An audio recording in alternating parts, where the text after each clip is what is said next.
Find the force exerted by ground on ladder. तो ये ground ladder पे कौन सा फोर्स अप्लाई कर रही है।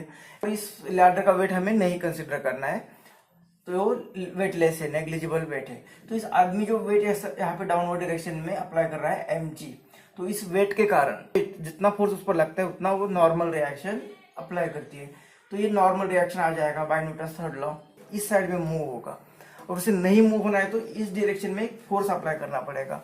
और ये फोर्स कौन अप्लाई कर रहा है, तो इसके बीच में यहाँ पे जो फ्रिक्शन होगा वो फ्रिक्शन यहाँ पे होगा जो उसे इस साइड में नहीं जाने दे रहा है। मतलब नॉर्मल तो फाइंड कर सकते हैं इजीली, क्योंकि नॉर्मल में क्या बताया सरफेस पे या जो डाउनवर्ड डायरेक्शन में फोर्स है वो सिर्फ mg होगा 60 और ये g है 9.8।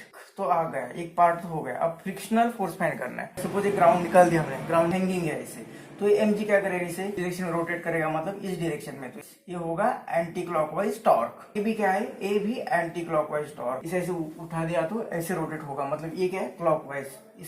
तो प्रिंसिपल ऑफ मोमेंट क्या होता है, clockwise torque is equal to anti clockwise torque. तो टॉर्क फाइंड कर रहे हैं हम अबाउट अपर एंड, इसे नाम देते हैं चलो ए। फोर्स कितना है n और डिस्टेंस कितना है 2.5 इज इक्वल टू टॉर्क 1, मतलब ए वाला। तो ये फोर्स कितना है mg और ये डिस्टेंस कितना है हमने फाइंड किया था 1.5, ये हाफ आता है ये सेंटर में, तो ये हाफ आता है, तो ये 1.25 आया था।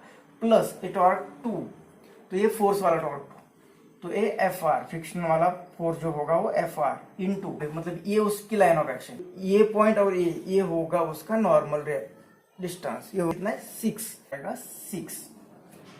तो इस तरह से सभी अभी वैल्यू सब पता है हमें। 588 इंटू ये 2.5 इज इक्वल टू मास आया 60 और ये 9.8 और इंटू 1.25 प्लस एफ आर और 6, तो इतना 122.5 न्यूटन।